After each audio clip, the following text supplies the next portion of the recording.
સર્વે વાતનું શોધી લીધું સારજી,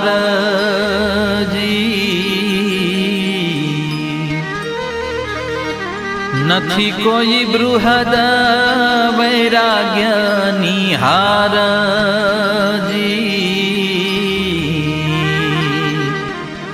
અંતર વિચાર્યું વારંવાર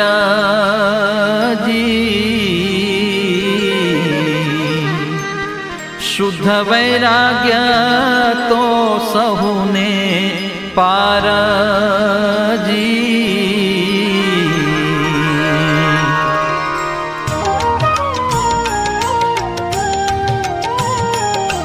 શુદ્ધ વૈરાગ્ય પાર સહુને, નથી એથી અધિક કોઈ વાંધો ન રહે કોઈ વાતનો, જો આવી ઉપજે ઠીકો ઠીક, શાસ્ત્ર સર્વે સાંભળ્યા તેમાં છે ચાર પ્રકારની વાત, ધર્મ અર્થ કામનું કહ્યું, માહી મોક્ષનું પણ સાક્ષાત,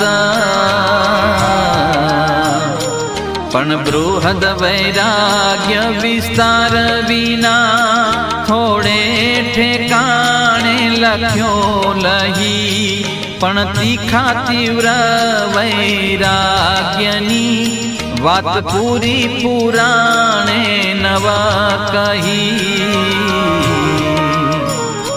ખાનપાન વળી વિષય સુખનું ઠામો ઠામ સ્થાપન કર્યું, હરખ શોકને હાર્યા જીત્યા એ સાંભળતામાં શું સર્યું,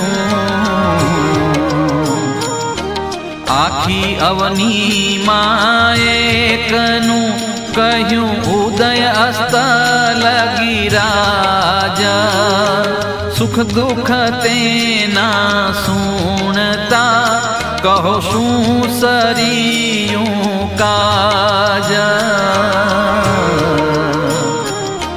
આખા જગતમાં એવી વાતો ઘરો ઘર ઘણી ગવાય છે, પણ નર અમર નિશાચર બૃહદ વૈરાગ્યને કોઈ જાય છે,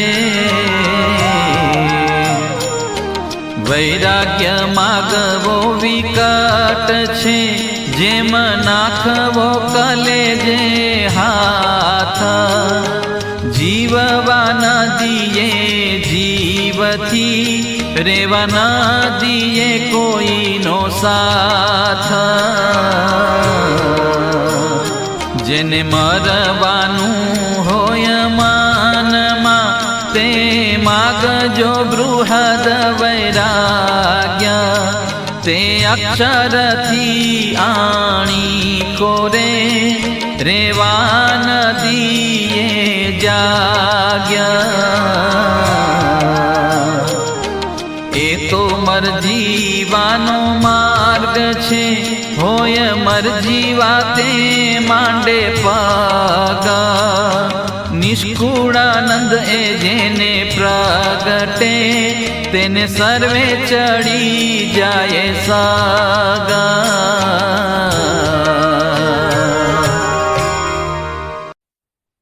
જય શ્યામનારાયણ. કડવું 20. સર્વે વાતનું શોધી લીધું સારજી, નથી કોઈ બૃહદ વૈરાગ્ય નિહારજી. બધી જ વાતો જેટલા શાસ્ત્રમાં નિયમ ધર્મ કે મહારાજને પામવાના સાધન એ બધાનો સાર જોયો ને તો કે બૃહદ વૈરાગ્ય નિહારી એક પણ સાધન ન હોય. આગળ તો આપણને સ્વામીએ 100 સાધન કહી દીધા હતા કે 100 સાધન પણ વૈરાગ્યની તોડે ન આવે. અંતર વિચાર્યું વારંવારજી, શુદ્ધ વૈરાગ્ય તો સૌને પારજી. અંદર ઉતરીને વારંવાર અંતર્વૃત્તિ અભ્યાસ કરતા ખબર પડી કે આ બધા સાધનની પાર એટલે આગળ કોણ છે તો કે શુદ્ધ વૈરાગ્ય. શુદ્ધ વૈરાગ્ય પાર સૌને, નથી એથી અધિક કોઈ એક. તો કે સૌથી પાર શું છે? શુદ્ધ વૈરાગ્ય. વાંધો ન રહે કોઈ વાતનો, જો આવી ઉપજે ઠીકો ઠીક, જો આવો ઠીકો ઠીક એટલે યોગ્ય એવો આપણને પૂરેપૂરો એવો વૈરાગ્ય જો આવી જાય તો પછી આપણા મોક્ષમાં કોઈ વાંધો રહે નહીં. શાસ્ત્ર સર્વે સાંભળ્યા તેમાં છે 4 પ્રકારની વાત. આપણા વેદ ને ઉપનિષદ ને જે કોઈ આગળના શાસ્ત્રો છે, 18 પુરાણ ને ભાગવત ને જે કેટલા શાસ્ત્ર સંસારમાં તો કેટલા બધાય સાંભળ્યા, તેમાં કે 4 પ્રકારની વાત છે. ધર્મ, અર્થ, કામ અને મોક્ષ, આ 4ની વાત છે. પણ બૃહદ વૈરાગ્ય વિસ્તાર વિના થોડે ઠેકાણે લખ્યો લઈ, કે બૃહદ વૈરાગ્યની વાત સંક્ષેપમાં છે, થોડે મેં લખ્યો. પણ તીખા તીવ્ર વૈરાગ્યની વાત પૂરી પુરાણે નવ કહી. બધા શાસ્ત્રમાં થોડો થોડો ઉલ્લેખ કર્યો, પણ શાસ્ત્રમાં જે પૂરેપૂરો બૃહદ વૈરાગ્યનો તીવ્ર તીખો આપણે લખવો જોઈએ ને, એવો કોઈ પણ પુરાણમાં કે શાસ્ત્રમાં કીધેલો નથી. ખાનપાન વળી વિષય સુખનું ઠામોઠામ સ્થાપન કર્યું. બસ આવી ગયું ને. ઠેકાણે શું આવે તો કે ગમે એમ કરીને ખાનપાન પ્રતિપાદન થાય. લખનારા એનો ઉદ્દેશ એવો નથી હોતો. લખનારા એ તો જન્મોત્સવ ને એવી વાતો આવી, પણ આરે આ બધી કરેલી હોય, પણ આપણે કઈ પકડી લઈએ તો કે આપણને જેમાં રંગ રાગ માનવા મળે. એટલે મહારાજ એ સમયા નહોતા કરતા, મહારાજ હોળી નહોતા રમાડતા, વળી મહારાજ બધાને લાડવે નહોતા જમાડતા, મહારાજ તો પરમહંસોને વિધની રસોઈ જમાડતા, પણ પરમહંસને વિધની રસોઈ જમાડતા, પણ પરમહંસોએ કેટલી વાર તો ભૂખ્યા રહ્યા છે, અને ઓલી પોપડિયું તળાવની ખાઈને રહ્યા છે, મારે ખાધો છે, ગોળા વાળીને ખાધા છે, પાણીમાં જબોડીને ખાધા છે. એટલે એ રસાસ્વાદને એનાથી પર થઈ ગયેલા હતા. આપણે તો બધું આજ પકડી લઈએ. મહારાજે રંગોત્સવ કરતા, રાસોત્સવ કરતા હતા, અને લે વળી કે આપણે રાસોત્સવ નહીં કરવા, પણ એ બધા મૂર્તિ ધારીને કરતા હતા, અને આપણે શું ધારીને કરીએ છીએ એ પાછું આપણે ભૂલી જઈએ. એટલે આપણે શું કરીએ છીએ તો કે ખાનપાન વળી વિષય સુખનું ઠામોઠાપ સ્થાપન કર્યું. હરખ શોકને હાર્યા દીધા. એ સાંભળવામાં શું સર્યું? આખી રામાયણ ને ભાગવત સાંભળી લો તમે તો શું આવે?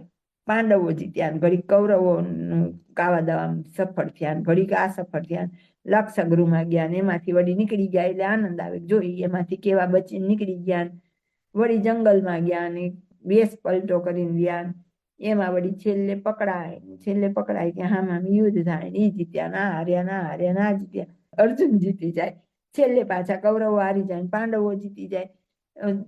જુગટું રમે તો કે કૌરવ જીતી જાય. જેમ આપણે એમ કહી છે ને કે આ બેડમિન્ટન રમે ને ઓલા ક્રિકેટ રમે, તે દડો આમથી આમ ઉલાડે, એમાં આપણને આનંદ આવે, કેટલો આનંદ આવે. ત્યારે શું ખરા તડકે અબજોપતિ હોય, એ દડો ઉલાડતો હોય, દોડતો હોય, એનો આપણે આનંદ લઈએ. એટલે એવી વાત છે એમ કે આવી બધી વાતો લખી છે ઠેર ઠેર. કેટલા બધા એમણે યજ્ઞ યાગ કરે ને એમાં આટલા બધા ભોજન જમાડે ને. આપણી ભાષામાં જોઈએ તો ઉત્સવો બધા સમયા.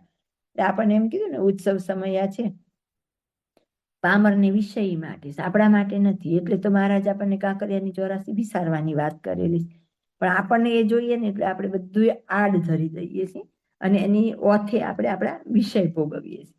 આખી અવનીમાં એકનું કહ્યું ઉદય અસ્ત લગી રાજ, સુખ દુઃખ તેના સુણતા કહો શું સર્યું કાજ. એ કે આખી અવનીમાં એકનું એવો ચક્રવર્તી રાજા હોય, તે સૂર્ય ઉગે ન અસ્ત ત્યાં સુધી એનું રાજ્ય એટલું હોય કે ઈ દિશાથી ઈ દિશા સુધી એનું વિસ્તરેલું એવું એનું રાજ હોય, અને એના સુખ દુઃખ સુણ્યા આપણે તો એમ આપણું શું કામ થયું? હરિશ્ચંદ્ર એ ધારો કે એક સત્ય માટે થઈને લડ્યા, અને એને આટલું બધું ભોગવું. કોઈ પણ એક વાત આપણે સાંભળીએ એમાં આપણા અંતરનો વિકાસ શું થયો? એમ કહેવાનું સ્વામીની વાત એમ છે કે તમે આવી બધી વાતો સાંભળો, આવા બધા ચરિત્ર સાંભળો, પણ એમાં આપણે આગળ પ્રગતિ શું કરી? આખા જગતમાં એવી વાતો ઘરો ઘર ઘણી ગવાય છે, પણ નર અમર નિશાચર બૃહદ વૈરાગ્યને કોઈ ચાહે છે તો કે ધારો કે રામનું રાજ્ય મોટું જ હતું, તેને સુખ ને દુઃખ આવ્યા, કૃષ્ણ ભગવાનને આવ્યા, પાંડવોને આવ્યા, કૌરવોને આવ્યા. આ બધાની વાતો સાંભળી એવી વાત ઘરો ઘરે ગવાય. મહાભારત ને રામાયણ ઘરો ઘર ગવાય. બાકી રહેતું હતું તો વળી રામાનંદ સાગરે બધાને શીખવાડીએ દીધી ને એનું ગાતાય શીખવાડી દીધી. અરુણ ગોયલ સપનામાં આવી જાય, પછી રામ યાદ કરો તો ઈ આવે, કૃષ્ણ કરો તો ઓલો યાદ આવે. સાચા ભગવાન તો ક્યાંય ભૂલે, કોઈ જોયા નહીં હોય પૂરા સાચા, તો કે ઈ યાદ આવે. તો એવી બધી વાતો થાય, બધે ઘરો ઘરે ગવાય. પણ નર અમર નિશાચર તો કે ભૂતળ પાતાળ લોક મૃત્યુ લોક કે ગમે તે લોક હોય, તો એમાં ક્યાંય વૈરાગ્યની વાતની કોઈ ઈચ્છે? એ સાંભળવાની કોઈને ગમે? 1 કલાક વૈરાગ્યની વાત કરો તો કંઈક બધાને થઈ જાય, પણ આવી બધી વાતો કરીએ છીએ એમાંથી એક રંજન મળે છે આપણને, એટલે આપણને ગમે. આપણી અંદર એક નિંદા રસ ને એ બધું હોય ને એટલે આપણને એકને દુઃખ દીધું ને બીજો જીતી ગયો ને હારી ગયો ને આને યુદ્ધ કર્યું નામ થયું એ બધી વાતોમાં રસ પડે છે એમ. વૈરાગ્ય માંગવો વિકટ છે. જેમ નાખવો કલેજે હાથ, તો કે કલેજે હાથ નાખવા હોય ને એના જેટલો અઘરો હશે એમ. જીવવા નદીએ જીવથી, રહેવા નદીએ કોઈનો સાથ. જીવ તો ઘણું માંગતો હોય પણ અહીંયા ન રહેવા દઈએ આપણે કે ના પણ એ નહીં ખવાય, એ નહીં પહેરાય, અહીંયા નહીં જવાય, અને સાથે કોઈનો ન રહે. આ રસ્તે હાલનારાને કોણ સંગી સાથી રહે? બધાય સાથ છોડી દે એટલે એકાંત વાળા થઈ જાવ તમે એમ. જેને મરવાનું હોય મનમાં તે માંગજો બૃહદ વૈરાગ. જેને નક્કી હોય કે મારે એક દિવસ મરવાનું છે અને ફરી જન્મ નથી લેવો, તો શું માંગજો? તો કે બૃહદ વૈરાગ્ય માંગજો. તે અક્ષરથી આણી કોરે રહેવા નદીએ જાગ. અક્ષરથી આણી કોરે એટલે નીચે મૂળ અક્ષરથી લઈને બધા વૈરાગ વિષ્ણુ સુધીના, ત્યાં સુધી આપણો ક્યાંય જગ્યા જ નહીં રહેવા દે. જો બૃહદ વૈરાગ્ય આપણે માંગશું તો આપણને અક્ષરથી પર કરી પરમિકાંતિક કે અનાદિમુક્તની સ્થિતિમાં લઈ જશે. પછી આપણને જીવા ગુરુની પ્રાપ્તિ ત્યાં લઈ જશે. પણ આ એકેય લોકમાં અટકવા દેશે નહીં. એ તો મરજીવાનો માર્ગ છે. હોય મરજીવા તે માંડે પગ. આ માર્ગ કેવો છે? તો કે મરજીવા જેવો છે. એટલે કીધું ને મરજીવાના માર્ગે જન કોઈક જાવે રે. તો કે જે પગ માંડે તો પછી મરજીવા થાય અને તો પછી કંઈક મોતીની પ્રાપ્તિ થાય. બાકી તો ઉપર ઉપર તરે તો ટૂંકી ધોતી ને ફાટલી તૂટલી ઝૂંપડી, નંગા મૂંગા છોકરા ને રત્નાકરના કિનારે રહીને ઓલા માછલા વેચી ખાય. એથી આગળ કોઈ પ્રાપ્તિ થાય નહીં. નિષ્કુળાનંદે જેને પ્રગટે તેને સર્વી ચડી જાય સગ. તો કે જેના અંતરમાં, જેના હૃદયમાં આ વૈરાગ્ય પ્રગટી જાય એને સગ એટલે આપણે આમ વાટકીમાં કઈ અનાજ ભરીએ તો છગ આમ કરીએ ને ઉપર એકદમ ઢળકતી છગ, એ આ દ્રષ્ટિએ કઈ તો શિખર, પણ આપણી દ્રષ્ટિએ સમજાવીએ તો છગોછગ છલોછલ ભરીએ એવી. એવા બધા જ સાધન ઉપર છગ વૈરાગ્યથી ચડે. જય શ્યામ નારાયણ.